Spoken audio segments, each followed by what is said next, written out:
Good evening, ma'am.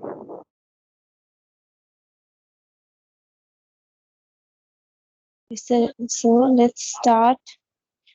Last class में हमने lung cancer start किया था और we have completed till sign and symptoms तक हो गया था, राइट? तो हमारा अभी रहता है हॉर्नर सिंड्रोम से हम आज कंटिन्यू करेंगे. Okay, so Horner syndrome, cancer of the top part of the lungs, sometimes called Pancoast tumor, sometimes can affect certain nerve to the eye. Wait. Yes.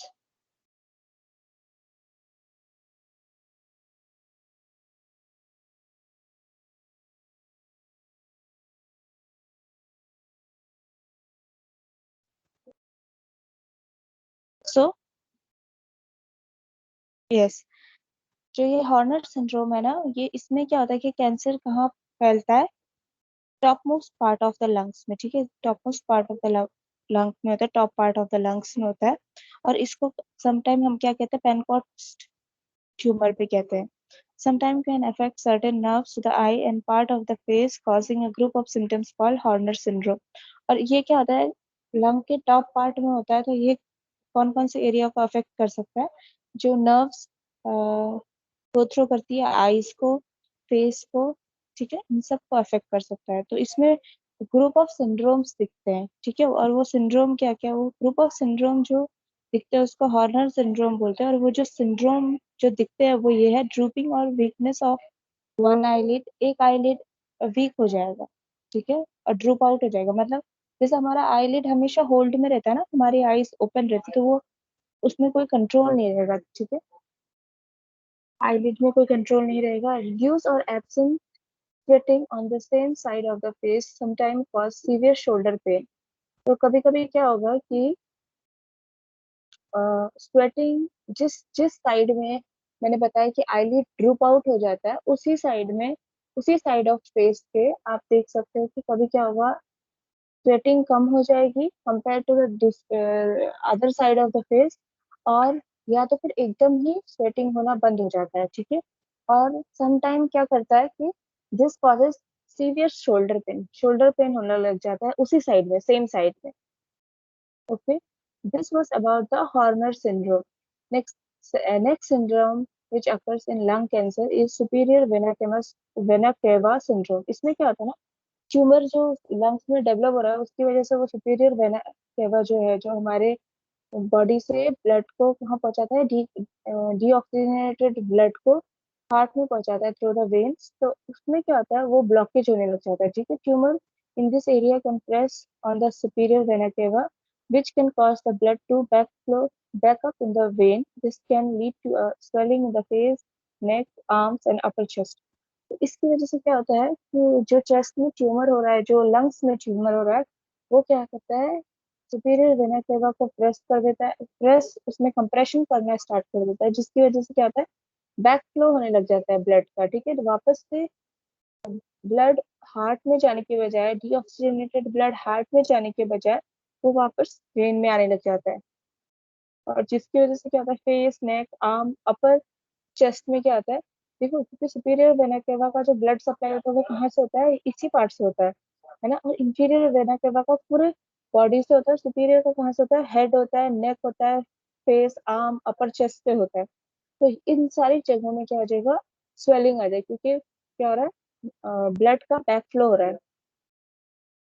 Next syndrome is paraneoplastic syndrome. इसमें क्या होता है ना कि जो lungs है, hormone, कुछ hormone type का कुछ बनाने लगे. Actually that is not hormone, because of its lungs का एबनॉर्मल एक्टिविटी की वजह से हार्मोन जैसा कुछ, हार्मोन लाइक सब्सटेंस जनरेट करने लग जाता है, जो कि क्या होता है, ब्लड स्ट्रीम के थ्रू दूसरे दूसरे पार्ट में पहुंच जाता है, ऑर्गन के, और वहां पे भी प्रॉब्लम कॉज करता है.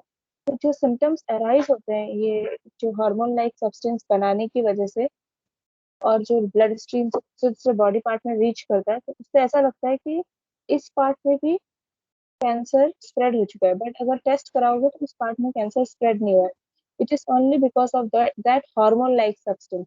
वो हार्मोन भी नहीं है, but it is a, you can is termed as hormone like substance. तो इसमें क्या क्या हो जाता है, excess growth thickness of certain bones, ठीक है, किसी किसी बोन का एक्सेस ग्रोथ हो जाता है या फिर थिकनेस होने हो जाता है, स्पेशली फिंगर टिप्स में। Excess breast growth in men, इसको क्या कहते हैं, गायनिकोमेस्टिया, मेंस में एक्सेस ब्रेस्ट ग्रोथ हो जाता है। और पेशेंट को ऐसा लगेगा कि शायद मेरे ब्रेस्ट में भी कैंसर आ गया है या फिर फिंगर्स में कैंसर आ गया है, बोन कैंसर हो रहा है मुझे। बट जब टेस्ट होंगे होगा तो there is no cancer in breast और finger tip, it's just that the lung cancer is producing, due to lung cancer the lungs is producing some hormone kind of substance which gets spread to the blood to different part of the body, and now they are showing some abnormal sign of, you know, kind of carcinoma. तो ये हो गया ना, हम लोग stages देखते हैं, stages में हम क्या देखते हैं, टीएनएम के फॉर्म में देखते हैं। तो इसमें भी सेम, टी फर्स्ट में हम ट्यूमर का देखेंगे, तो टी जीरो मीन्स, और T zero T O, there is no evidence of a primary tumour, कोई ट्यूमर नहीं है, ठीक है। Next comes the T one, tumour is no larger than 3 centimetre, not reached pleura. मतलब जो ट्यूमर का size है, T1 अगर लिखा हुआ है तो उसको समझ जाना है आपको कि ट्यूमर का साइज 3 सेंटीमीटर से कम ही है, उससे ज्यादा नहीं है। और वो प्लूरा, जो प्लूरल स्पेस होता है ना लंग्स में, उसमें नहीं पहुंचा है, सिर्फ लंग्स में ही है, प्लूरल स्पेस में अभी नहीं पहुंचा है, ठीक है। T2 का मतलब होता है तो ट्यूमर हैज वन और मोर, एक से ज्यादा ट्यूमर हो गए हैं, एक है या एक से ज्यादा ट्यूमर है, और जो है उनका साइज भी 3 सेंटीमीटर से ज्यादा है, और हो सकता है 3 सेंटीमीटर से ज्यादा है और 7 सेंटीमीटर से कम है, ठीक है। ब्रोकस, तो ये ब्रोकस तक रीच कर चुका है, ठीक है। Next comes the tumour has one or more of the following features which is larger than 7 centimetre across chest wall.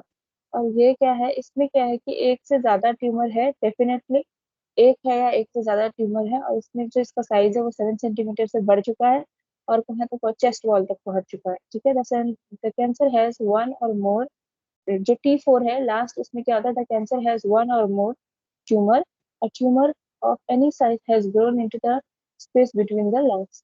इसमें क्या होता है, T4 में जो है, उसमें क्या हो गया है कि कैंसर का जो ट्यूमर है एक हो सकता है, एक से ज्यादा भी हो सकता है, और जब कैंसर के ट्यूमर का साइज इतना बड़ा हो चुका है, वो बढ़ चुका है, और वो कहाँ पे है, into the space between the lungs, lungs के बीचों बीच में है, ठीक है। जैसे दो लंग्स है ना, एक लंग्स के बीच में, दूसरे लंग्स के बीच में, ऐसे करके है। अगर जिस जिस राइट लंग्स में है तो राइट लंग्स के सेंटर में, और लेफ्ट लंग्स में तो लेफ्ट लंग के सेंटर में होगा, सेंटर में ट्यूमर, और साइज में भी बहुत ज्यादा बड़ा है tumour, okay. Now based on stages,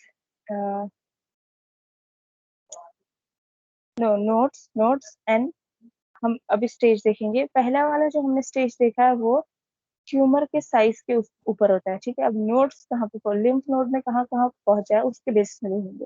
there is T T sorry N0 है तो लिम्फ नोड में स्प्रेड नहीं हुआ है, N1 है तो लिम्फ नोड में क्या है, has spread to lymph nodes within the lungs, bronchus enters the lungs, ठीक है।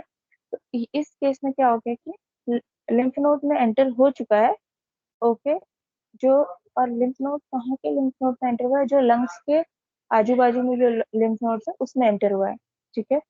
N2, the cancer has spread to lymph nodes around the carina mediastinum. इसमें क्या हो गया है, जो लिम्फ नोड में स्प्रेड हो चुका है, और जो मीडियास्ट्रिनम है ना हमारा, चेस्ट के बीचों बीच का जो हड्डी है, उधर तक भी स्प्रेड हो चुका है, ठीक है। N3 में क्या है, cancer has spread to lymph node near the collar bone और ऑन आइदर साइड। अब इस N3 अगर शो कर रहा है, N3 लिखा हुआ है रिपोर्ट में, तो इसका मतलब है क्या है, कैंसर स्प्रेड हो चुका है, और वो कहाँ तक स्प्रेड हो चुका है, कॉलर बोन तक। क्लेविकल बोन है ना, क्लेविकल बोन और कोलर बोन, जिसको कॉलर बोन भी बोलते हैं, वहां तक स्प्रेड हो गया है, दोनों साइड के कॉलर बोन तक स्प्रेड हो चुका है। नेक्स्ट कम्स दी मेटास्टेसिस। इसमें अगर M0 है तो कोई स्प्रेड नहीं हुआ है, दूसरे ऑर्गन में स्प्रेड नहीं है, no spread to distance organ or areas, this includes the other lungs lymph node. तो मतलब इसका मतलब क्या है, दूसरे एरिया में स्प्रेड नहीं हुआ बोलने का मतलब क्या है, जैसे अगर एक लंग्स में था तो दूसरे लंग्स में भी नहीं हुआ है, स्प्रेड नहीं हुआ अभी तक, और दूसरे एरियाज में भी नहीं स्प्रेड हुआ, लिम्फ नोड तक भी नहीं पहुंचा, सिर्फ जो लंग अफेक्टेड है उसी के अंदर है, लिमिटेड है, ठीक है। और दूसरा एक होता है always then those mentioned in the end stage above and the other organs, always then those mentioned in the end stage above and other organs. End stage.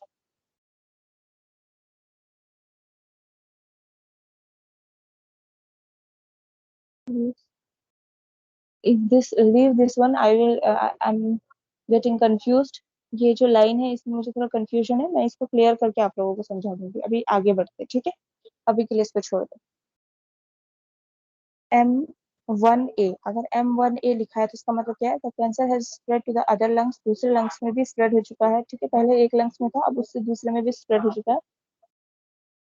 और जो लंग्स के अराउंड जो फ्लूइड होता है, जो प्लूरल स्पेस होता है, उसमें प्लूरल फ्लूइड होता है ना लंग्स में, उसमें भी स्प्रेड हो चुका है, ठीक है।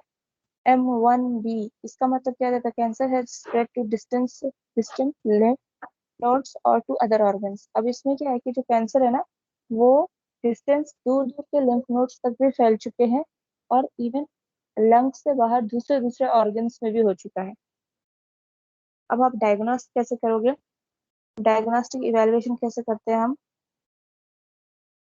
मेडिकल हिस्ट्री लेते हैं या फिजिकल एग्जामिनेशन, ये पहला डायग्नोस्टिक इवेलुएशन है। फर्स्ट सेकंड होता है कि ब्लड टेस्ट, ब्लड टेस्ट में क्या क्या करेंगे, सीबीसी लेंगे, कंप्लीट ब्लड काउंट, और ब्लड केमिस्ट्री टेस्ट करते हैं।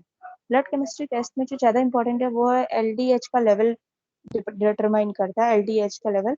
एलडीएच का एलडीएच मीन्स होता है कि लैक्टेट डिहाइड्रोजिनेस, ठीक है। अगर इसका लेवल इंक्रीज्ड है तो इसका मतलब क्या होता है कि लिवर या किडनी में भी डिजीज कंडीशन स्प्रेड हो चुका है, मतलब कैंसर स्प्रेड हो चुका है, ठीक है। और अगर इस ब्लड टेस्ट कराया आपने, उसका लेवल लेवल जो कंट्रोल में आ रहा है, तो इंक्रीज नहीं है, तो इसका मतलब अभी स्प्रेड नहीं हुआ है। नेक्स्ट कम दी इमेजिंग टेस्ट। इमेजिंग टेस्ट में आप क्या करोगे, इमेजिंग टेस्ट में आप फर्स्ट में चेस्ट एक्सरे ले सकते हैं हम। इससे क्या होता है, इसमें हो सकता है, मगर चेस्ट एक्सरे का क्या ये प्रॉब्लम है कि हो सकता है ना, जब इनिशियल स्टेज में है तो चेस्ट एक्सरे ना पकड़ सके, ठीक है, लंग कैंसर को ना कैच कर सके, इसीलिए ये कभी कभी इसको रिलायबल नहीं माना जाता है। ये बहुत, चेस्ट एक्सरे रिलायबल है जब जो लंग कैंसर है वो एडवांस स्टेज में पहुंच चुका है, ठीक है। तो ये चेस्ट एक्सरे से बहुत इजीली डिटरमाइन हो जाता है कि कहाँ पे कैंसर स्प्रेड हुआ है। Next comes the computed tomography, that is CT scan. अब आप सीटी स्कैन में क्या करेंगे, CT scan used to make detailed cross-sectional image of patient body, can show the size, shape and position of any lung tumor and can help find enlarged lymph nodes.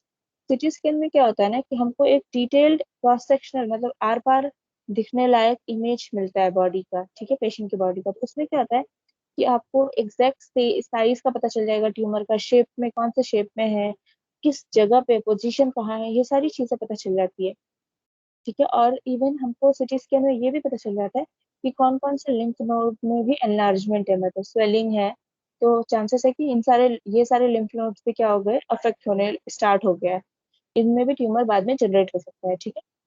City guided needle biopsy, city guided needle biopsy में हम क्या करते हैं,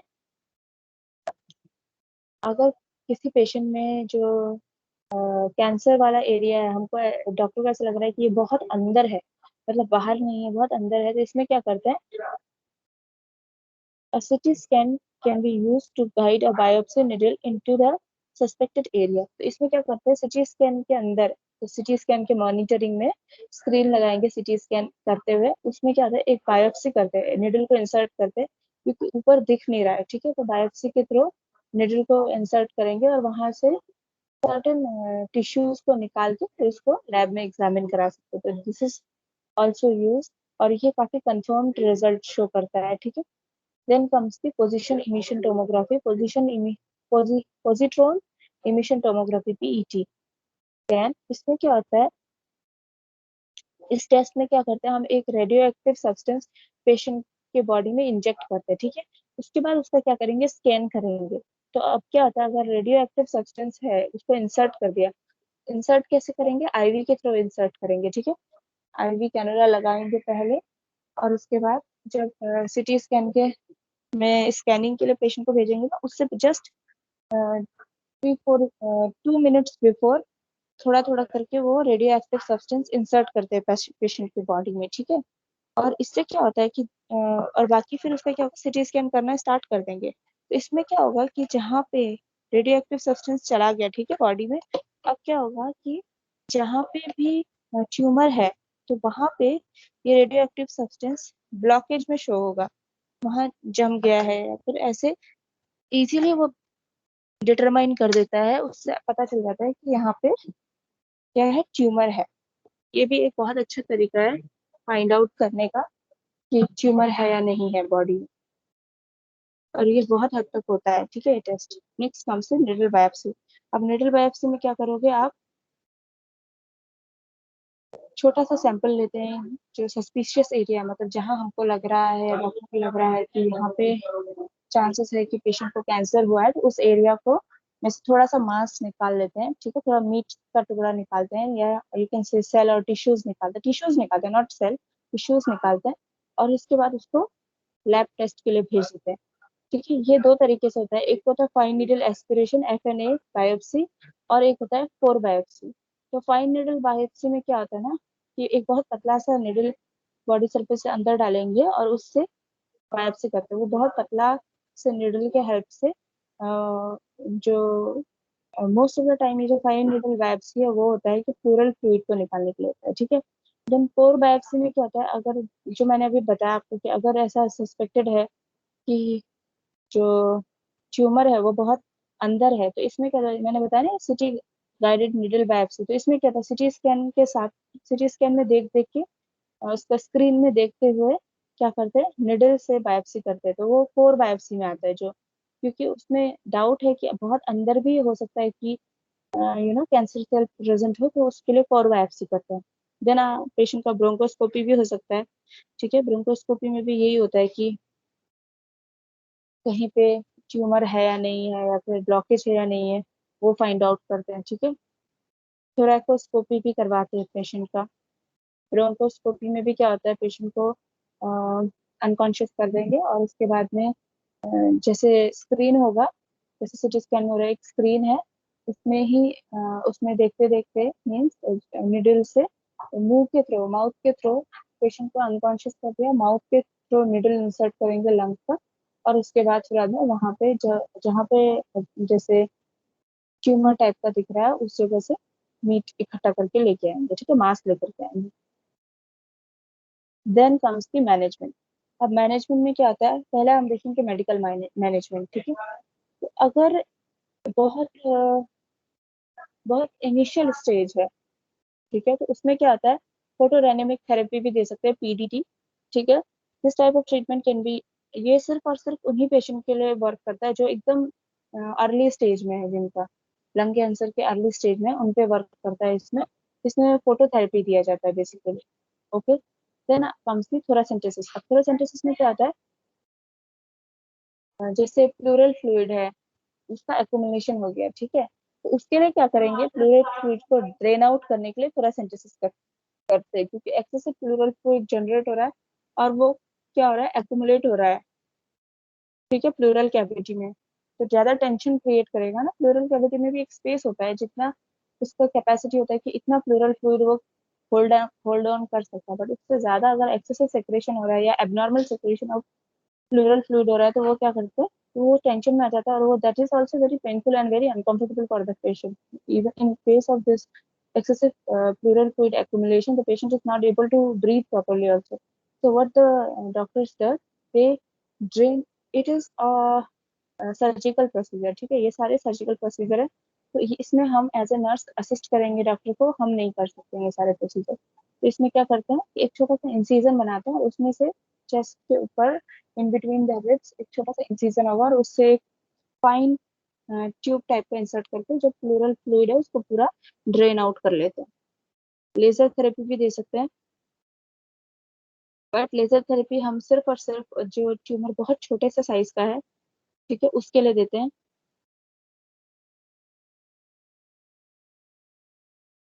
और इससे laser therapy से ये होता है कि पेशेंट अब ब्रीद इजीली कर पाता है। हो सकता है कि ट्यूमर ऐसी जगह पे हो जहां से कि पेशेंट ब्रीद नहीं कर पा रहा है प्रॉपरली, तो उसको वहां से रिमूव करके ना the patient is able to breathe properly, ठीक है। Next comes the pharmacological management. हम फार्माकोलॉजिकल मैनेजमेंट में क्या देते हैं? सबसे इम्पोर्टेंट है, कैंसर का केस है तो क्या देंगे? कीमोथेरेपी देंगे। कीमोथेरेपी में ये सारे ड्रग्स हैं, जैसे सिप्लाटिन है, कार्बोप्लेटिन है, पेक्लीटेक्सेल है या फिर टेक्सोल, एल्बुमिन बी, डोसीटेक्सेल, विनोरिल विनोरलबिन है, विनब्लेस्टिन, ये सारे लंग कैंसर में these are the opted medicine, chemotherapy medicine, okay. Surgical management में क्या करते हैं? क्या कर सकते हैं? लोबेक्टोमी कर सकते हैं। लोबेक्टोमी में मतलब जो एक लोब है जहाँ पे, जो अफेक्टेड लोब है जहाँ पे कि हमको ट्यूमर सेल मिल रहा है, उसको कट डाउन कर देंगे, ठीक है। देन सेगमेंट सेगमेंटेक्टमी और वेज रिसेक्शन, इसमें क्या होता है? ये पूरा पूरा, जैसे लोबेक्टोमी में भी ना एक छोटा पूरा लोब नहीं निकालते, एक छोटा सा पोर्शन निकालते हैं, ठीक है। या तो फिर अगर छोटा सा पोर्शन या फिर एक पूरा अगर लोब है तो उसको भी रिमूव कर सकते हैं। बट इन सेगमेंटेक्टमी में क्या होता है कि जितना एरिया, ये तब होता है जब स्प्रेड होने लग गया है, ठीक है। तो जहां जहां स्प्रेड हुआ है और जहां जहां चांसेस है कि फर्दर स्प्रेड हो सकता है ट्यूमर, तो वहां पे हम पेशेंट को वो वाला रीजन रिमूव कर देंगे। न्यूमोनेक्टमी में क्या होता है कि हो सकता है कि पूरा लंग्स, एक एक साइड का जो पूरा लंग्स है, ठीक है, वो पूरा रिमूव करते हैं। और ये मोस्टली कौन से केस में होता है? जिस केस में मैंने बताया ना कि सेंटर में, लास्ट कौन सा था? एम एम N4 वाला स्टेज था ना, नोड 4 वाला स्टेज, हाँ, जिसमें कि मतलब लंग्स के सेंटर में अगर कैंसर हो गया, ट्यूमर जनरेट हो गया, तो उस केस में होता है कि पूरा एक लंग्स, जो जो साइड का लंग्स इज अफेक्टेड, उस साइड के लंग्स को रिमूव कर देते हैं।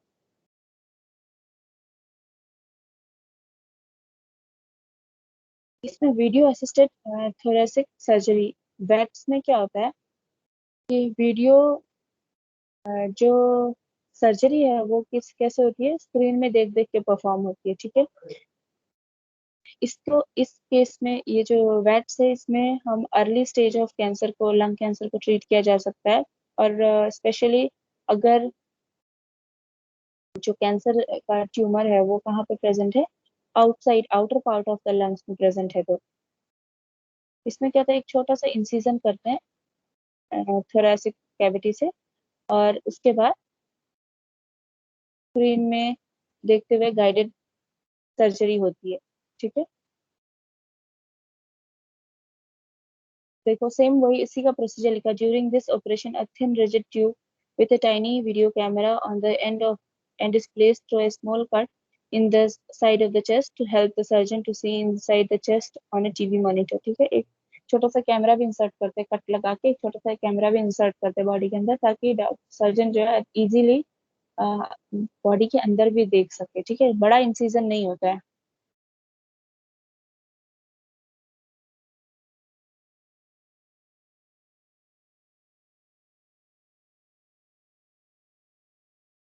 वैसे तो स्मॉल इंसिजन ही नीडेड होता है इसमें। One of the incision is enlarged if a lobectomy or pneumectomy is done to allow the specimen to remove। अगर इन केस, जैसे ना, वैसे तो इस ये जो वीडियो असिस्टेड थोरेसिक सर्जरी होता है, ये इसमें इंसिजन छोटा ही होता है। बट अगर जैसे अंदर देखने के बाद ये पता चला कि जो कैंसर का स्प्रेड हो रहा है, तो और हमें लेबेक्टमी की जरूरत है या न्यूमेक्टमी की जरूरत है, यानी कि पूरे एक लंग्स को निकालने की जरूरत है या फिर एक लोब को निकालने की जरूरत है ना, कट आउट करने की जरूरत है, तो फिर इंसिजन बड़ा किया जा सकता है, ठीक है। अगर छोटा इंसिजन हुआ है तो कितने टाइम तक मैक्सिमम पेशेंट को हॉस्पिटल में रहना पड़ सकता है? That is 4 to 5 days। Next comes the radio frequency ablation, RFA। Okay, इसमें क्या होता है, RFA uses high energy radio waves to heat the tumor. A thin needle-like probe is put through the skin and move it until the is in the tumor. Placement of the probe is guided by a CT scan. Once the tip is in place, an electric current is passed through the probe, which heats the tumor and destroys the cancer cell.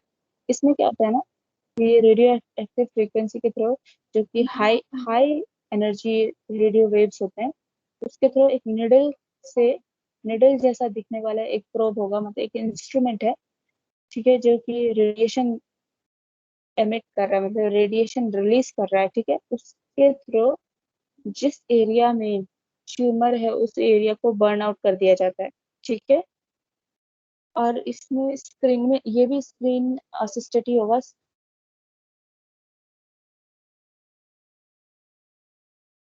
लगता है कि patient कुछ दिनों के लिए complain करे कि उसको पेन हो रहा है, जिस जगह पे ये निडल से उस एरिया को रिमूव किया गया है ट्यूमर को, उस जगह पे पेशेंट पेन के लिए कंप्लेन कर सकता है। और हो सकता है कि पार्शियल कोलैप्स हो जाए, कुछ टाइम के लिए पार्शियल कोलैप्स हो जाए लंग्स उस साइड का, या फिर ब्लीडिंग भी होना स्टार्ट हो सकता है, ठीक है। तो palliative procedure for lung cancer, palliative और सपोर्टिव केयर में क्या क्या देंगे।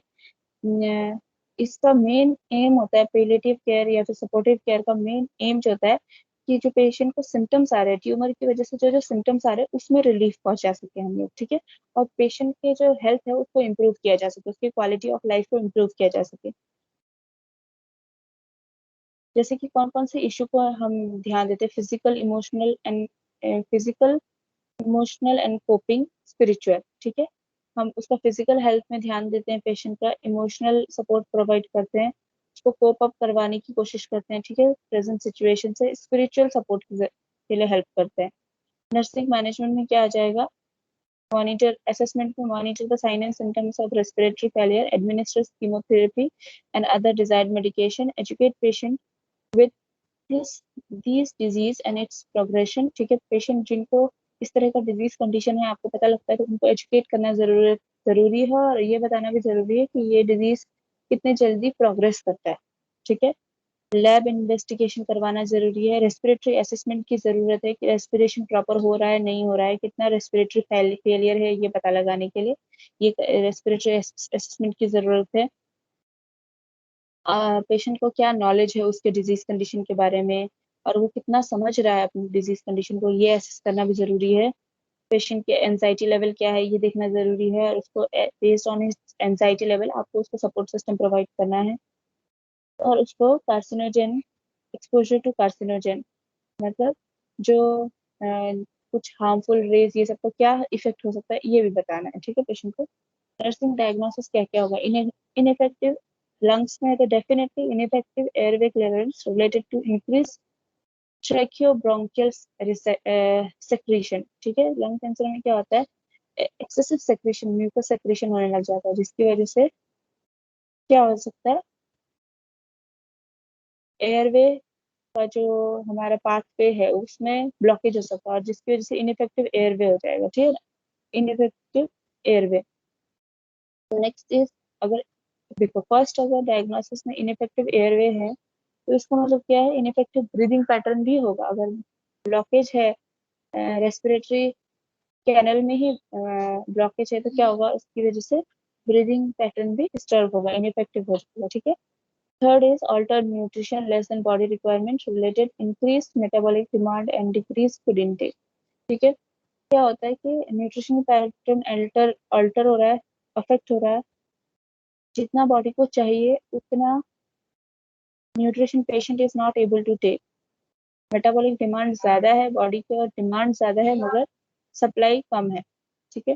Anxiety related to lack of knowledge, patient को नॉलेज नहीं है अपने डिजीज कंडीशन के बारे में, उस वजह से उसमें आप एंजाइटी भी देखने को मिलेगा। Patient related to the pressure of the tumour, pain related to the pressure of the tumour, pain हो सकता है क्योंकि जो ट्यूमर है वो प्रेशर एक्सर्ट कर रहा है बॉडी के अंदर से, तो पेशेंट को पेन हो सकता है।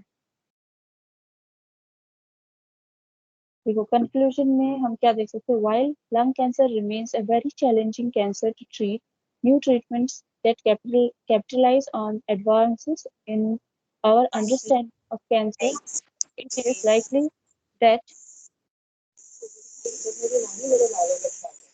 किसी का please turn off your please turn off mic whose mic is open, please turn off.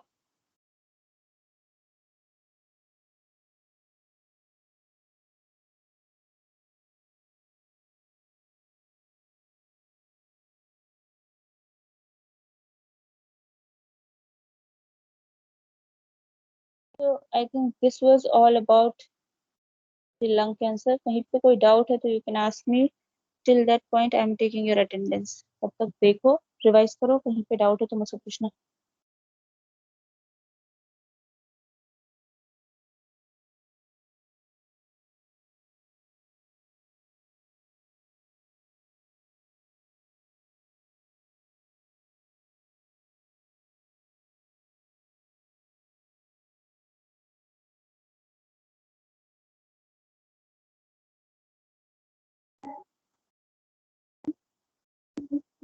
हाँ कोई डाउट है तो बताओ, किसी को कोई डाउट है? No ma'am. ओके देन ठीक है. ये टॉपिक बहुत बड़ा था and I have some urgent work, तो मुझे अभी निकलना भी है. Otherwise, I was thinking of completing two topics, but this was a vast topic and it has taken almost पूरा टाइम ले लिया. तो हम कल के क्लास से दूसरा टॉपिक स्टार्ट करेंगे. Okay, so that's it for today's class.